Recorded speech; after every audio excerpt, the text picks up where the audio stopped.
People need to be, they want to be heard, and they want to express what's bothering them, but they don't really trust a lot of people to do it with. I never got told I was loved. No, my mother never said I love you. Well, my dad shaped my childhood. My father had big plans for me. My life was going to be to entertain the fishermen. And that was at the point I decided I can't live like this. I don't want to live like this. A lot of percentage of women that go through what I went through end up prostitutes. They end up on a criminal life or on drugs. What I really am passionate about is taking care of people, helping people. I mean, I've always felt like I baby people. I mean, it's just something I feel good about. I do like to garden, my flowers and things like that. Of course, my dog. But I think just doing things for people and making their life a little easier.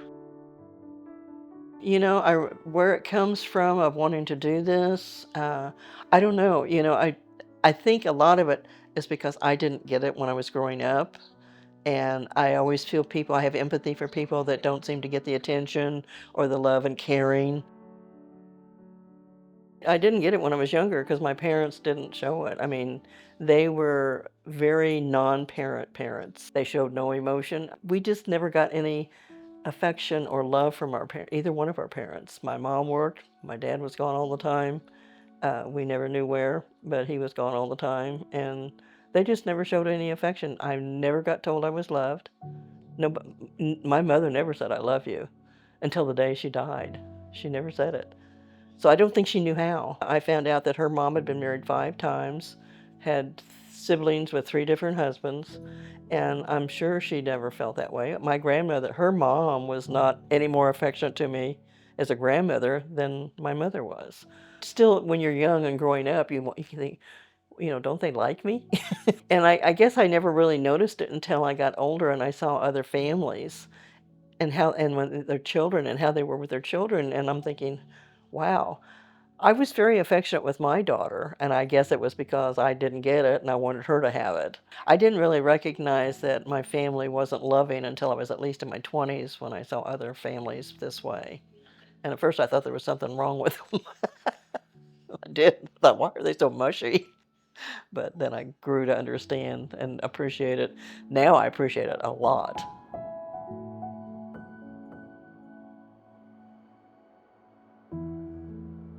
Not until I was in my 20s.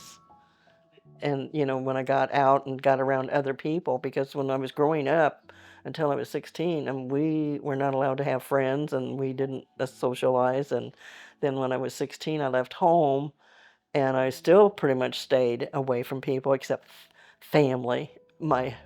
He was my boyfriend at the time. We became my husband later.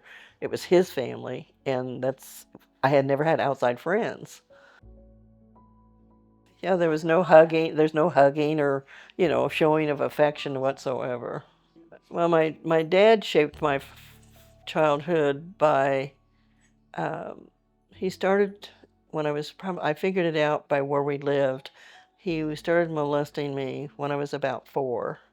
And I would ask my mom later in life, where did how old was when we lived in this one house? I was trying to figure out when all this started. And this went on, and as I previously mentioned, I left home at 16, and I did that because my father had big plans for me he was going to buy a fishing camp in Michigan, and he was going to take me up there, and my life was going to be to entertain the fishermen. And that was at the point I decided I can't live like this. I don't want to live like this, but I did leave home. And I think the thing that bothered me more than what he was doing was the fact that my mom didn't ask me why I left. All she said to me was, "Well, you've made your bed, you sleep in it." So I never went back home. I moved in with my future husband's grandmother, lived with her until we got married when I was 19. I left home, and it was the best decision I ever made. I only saw my father one time after that. And then I found out my mom called me when I was in 1986. And she said, "I just wanted you to know your dad died." And I thought, okay. And she wanted to know if I wanted to go to the funeral, and I said, no, I don't. Since I've been into my church now, I have learned to forgive, but it was awfully hard. And one of the sermons that the Pastor Kurt said, which helped me, I think, more than anything that's happened to me my entire life, was it was a Father's Day sermon. And he said, I know not everybody's had a good father, but we all have a good father in Jesus. And I'm telling you what, it was so nice to know that a man loved me as a person, not for a sexual thing, but as a human being. And that was probably the most meaningful thing I'd ever heard. And that got me over that hump of the hatred and absolutely distrust of men whatsoever. Yeah. When I left her home, I felt absolute peace. Well, no, I can't even say peace because I didn't peace for years. I felt I've gotten rid of a problem. I don't have to deal with this anymore. Uh, I never, the freedom part, I wasn't even looking for that. You know, I mean, I didn't mind that at all. But it was just getting away and not being afraid, being afraid to go to bed and afraid somebody's going to be there. Not having to stay home from school to make sure that, to take care of him. So yeah, it was nice just to have the freedom, that kind of freedom. Missing out, oh, I totally missed out on my childhood. I mean, I knew so much more about things that I shouldn't have known about at such a young age, and I couldn't invite, he wanted me to invite my girlfriends to come over, and I couldn't, that's why I didn't have any friends, because I didn't want them to go through what I was going through. I didn't know at first it was wrong. But I mean, he did the typical thing that you see on the news about how they rope you in and they make you feel dependent on them. And if you tell, you're going to destroy our home, and you don't want that guilt, and you don't want to break up the home, so you just keep it to yourself. I never told a soul, never told a soul until I was 20 years old, and I'd been gone. Well, I'll take that back. My husband knew before we got married. He knew why I left, but nobody else knew. I've always been fearful of men. I've never trusted men, probably never will. And that, yes, that has affected my life, my whole life. I don't dwell on it. I did for a while. I did. I went to a psychiatrist, and blah blah blah. And like I said, I never really got over it until Pastor Kurt brought in the Father's Day message, and that helped me over that hump. My father was an atheist, and my mom was an Easter Sunday churchgoer. And so I really never had a whole lot of upbringing in the church. But when I started going there and started meeting people and listening to the sermons, and he was teaching the Bible. I mean, you can read the Bible. I can read the Bible. I don't know what it means half the time. And everything has different meanings. So it brought me peace. I have found so much peace. And I remember praying for this all my life. God, please just give me some peace of mind. Just give me some peace of mind. And I have it now. Well, this sermon was a big part of it as far as my believing about God and about Him being my Father and making me at least love a father for a change. The church and the sermons and the people of the church have brought all this, gave me this sense of freedom, and have released a lot of this distrust that I had. I mean, I know if I tell a sister Christian now, if I tell her something in private, it's not going to go all through the church.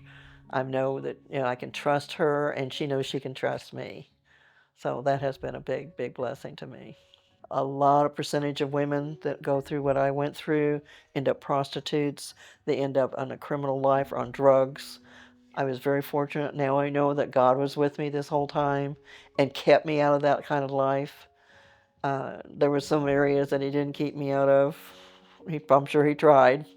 And that was my lack of respect. Getting over things, I just have this knack of, okay, time to move on. And I just move on.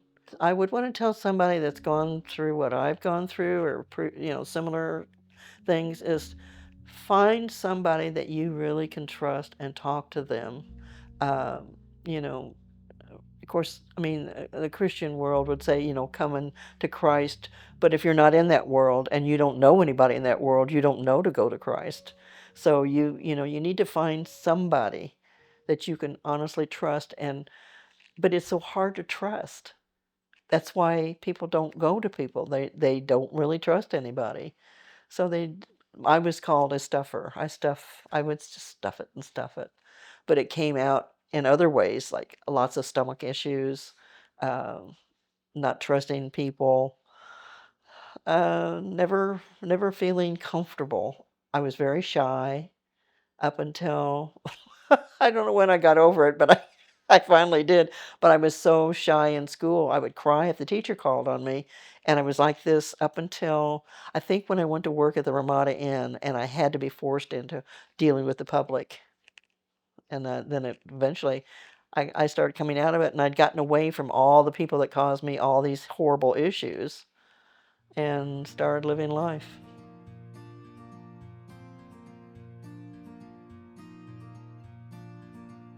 I'm most proud of a lot of things. I'd have to say my number one pride is my daughter.